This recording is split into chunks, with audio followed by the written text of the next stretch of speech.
So, just go ahead and start us this question right here. Are there any welfare or government assistance programs that you know? What do you mean by that? Like government assistance programs, like federally, like assisted, like programs that help you, like, you know, it's like, yeah, EBT is one of them, or like, you know, child support can be one of them. CDC, not really, but, some are like, you know, health insurance, like government sponsored health insurance. Can be one of them, so. Where's yours? Talk to your peers about it, Oh, sorry. show you what you might know, and just, you know, yeah, talk to your peers about it. Isn't there like Obamacare? No, Medicare. Oh, Medicare. There's like, You all are answering this question together. Right. You're in the test. You're opening this. for disabilities. Oh, What about like pregnant? Huh? That's for your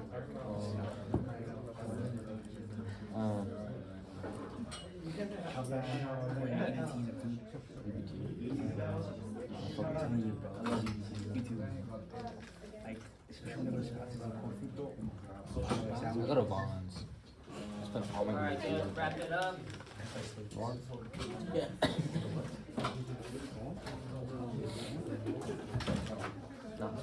Alright, finish up in 5, 4, 3, 2, 1. Alright, so what are some welfare government assistance programs that you guys know? Any volunteers? Yes, sir. Yep, CalFresh. CalFresh is one of them, yeah. What else? I heard some good ones like Medcare, Medicaid, right?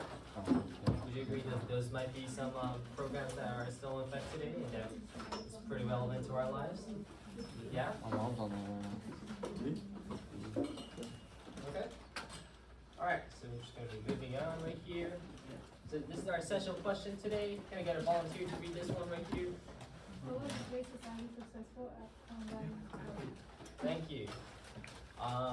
So we're going to be trying to answer this question today. So, so on your Google Classroom, there should be a Cornell note, or like a guided note that you guys can follow. And it's going to be in correspondence with this slide right here. So go ahead, open it up. You see some laughs on screen. I don't have it opened up. I'll give you guys a little minute. So these first two paragraphs right here, okay? Background information: after the assassination of President John F. Kennedy, Vice President Lyndon B. Johnson took over the role of president. Wanting to continue the bills of JFK was pushing forth, President Johnson continued to pursue the passage of civil rights legislation. Built upon the success of the passage of the Civil Rights Act of 1964, President Lyndon B. Johnson created a plan with the goal to eliminate poverty and racial injustice. He saw firsthand how FDR's new deal impacted his hometown of Texas.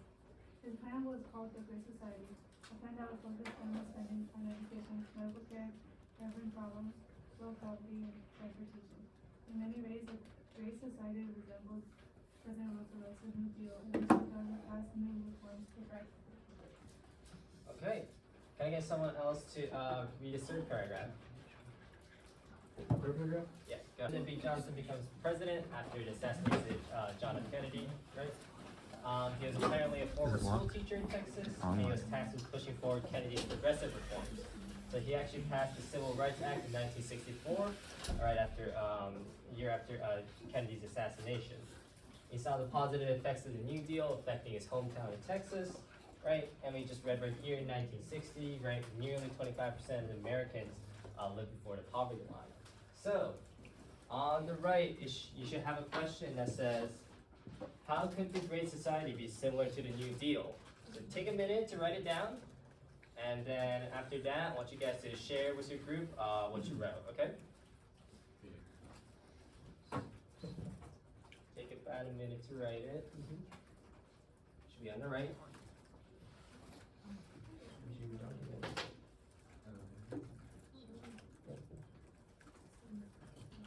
Three, two, one. All right. So I'm gonna call on someone right here.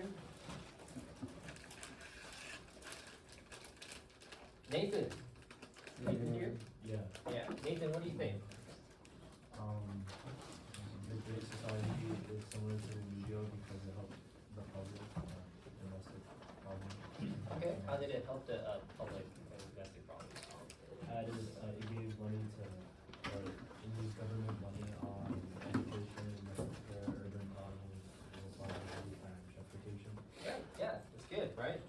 So, what Nathan said was that, it's similar to the New Deal, because he used government expenditures or funding to help fund education and domestic problems like housing. We'll go a little bit more into it, like food stamps, right? Which is what, very similar to the New Deal. It helped to try to address poverty and unemployment in the country, right? So, great job on that.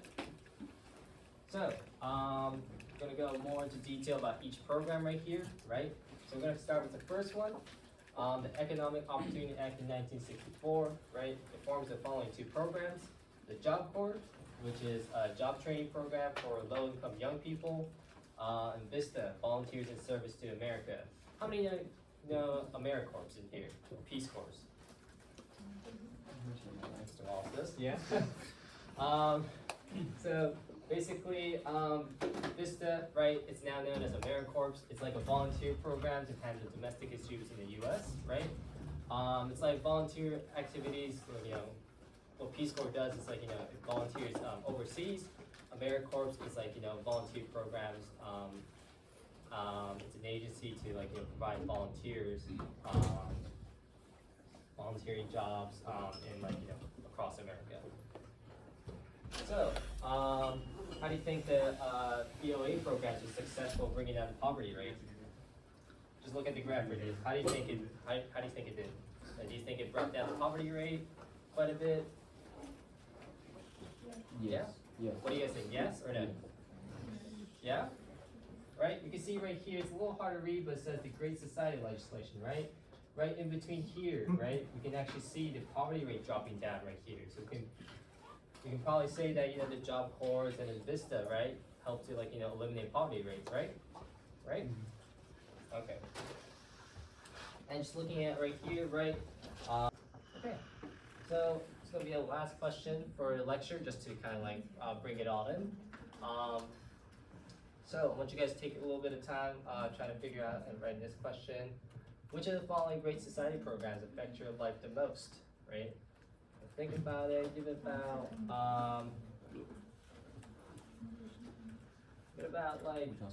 3 minutes to write it. And then we'll just go ahead and move on, okay? 3 minutes, writing about yourself. You can look at your notes for reference on which you think applies to you the most.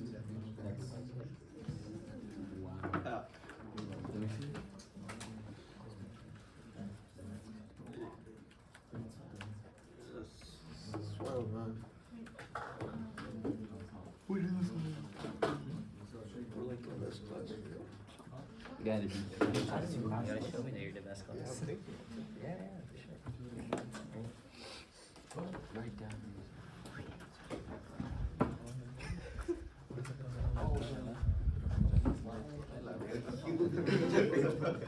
Bro, what the frick, man?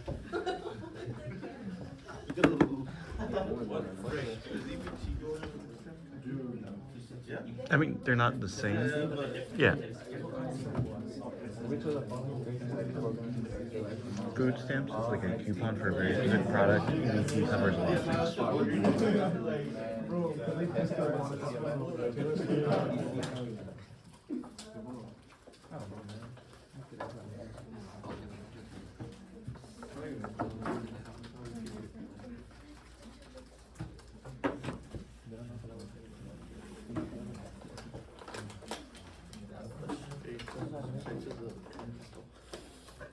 Alright, so I'm gonna do for the rest of the class right here. It's gonna be a cyber sandwich activities, right?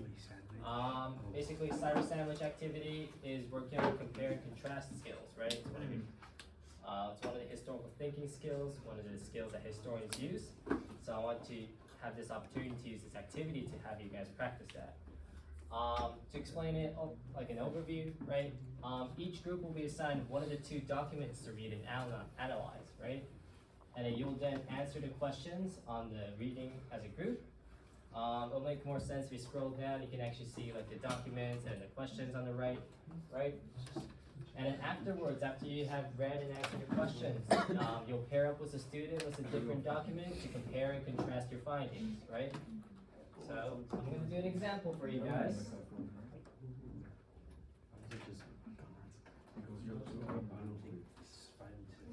There's an example one right here, okay?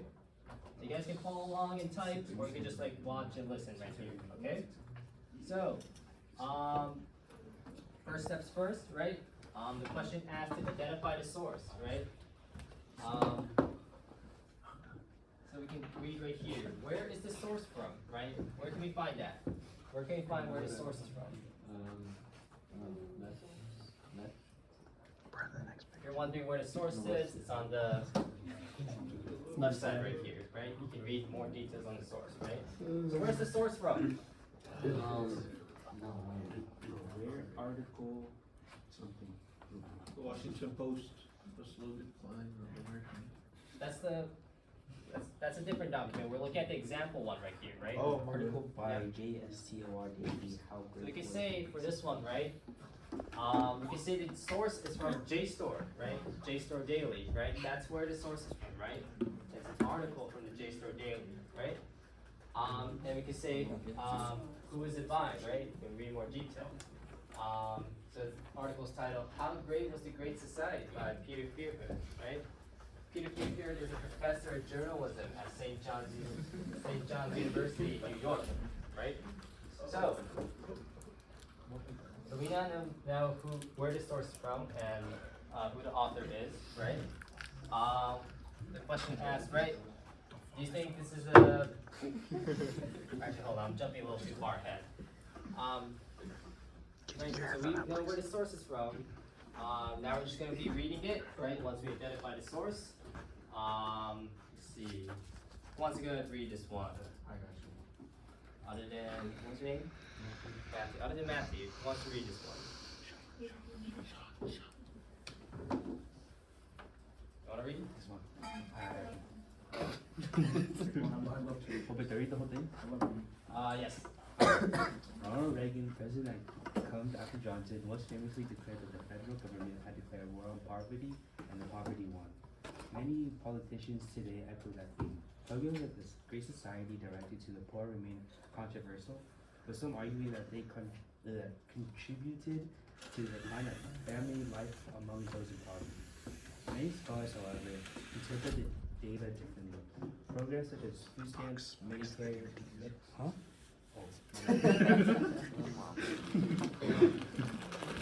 Many scholars, however, interpret the data differently. Programs such as food stamps, Medicare, medical aid, and increases and widening of Social Security propelled a 26% decrease in poverty rates today compared to 1960. Before the Great Society was born, and programs that gave a boost to struggling middle-class people, such as Medicare, remained highly popular, with few politicians willing to take care of them on a daily, willing to take care of them directly despite their high costs. Some remnants of idealistic Great Society survive. Okay, thank you very much. What's your name? Eli? Eli. Thank you very much, Eli. All right. So now that we read the source, right? So based on what we read, do you think this article is a perspective that supports or criticizes the Great Society, or do you think it's a neutral perspective? What do you think? So if it's the one that supports the Great Society, wouldn't we be talking about the benefits of the Great Society? Wouldn't y'all agree? Have you seen, like, what the benefits of the Great Society were, based on what we read?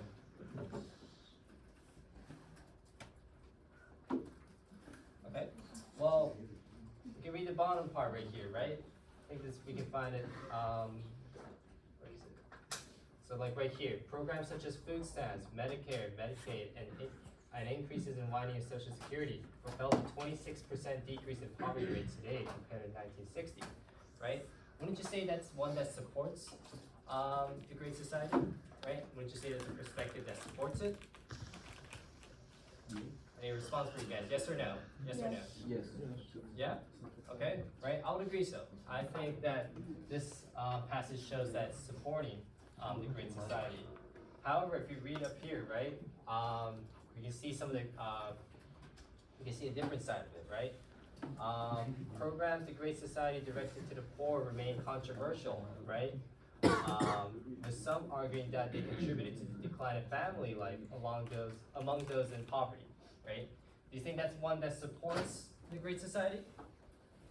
Do you think that passage supports the Great Society? No. Yes or no? No. No? No. Right? I would say no as well, right? I think it's more criticizes the Great Society, right? Saying that, you know, some argues that, like, you know, it contributes to the decline of family life, right? So there's both sides to that. So I say because it has one that supports, but one that kind of also mentions, you know, why the criticism of, you know, Great Society, I say probably neutral perspective, right? So based on that, is the source credible? I would say the source is most likely credible, because JSTOR, I know, is from a public library that publishes academic journals, right? And then the author is an accredited professor of journalism at an accredited university, so I would confidently say, I say the source is most likely credible, right? So what is the author's main argument? So one of the main arguments we can say is that talking about like the Great Society has some controversy behind it, right? There's some people that argue that, you know, the Great Society did some harm more than good, but there's some facts out there that the Great Society was a benefit for those who are impoverished and help lift some out of poverty, help them lift them out of poverty. So I say that's the main argument, right? One piece of evidence, you can say, you can bring up this statistic right here that we read, right? The 26 decrease in poverty rates, that could be a piece of evidence.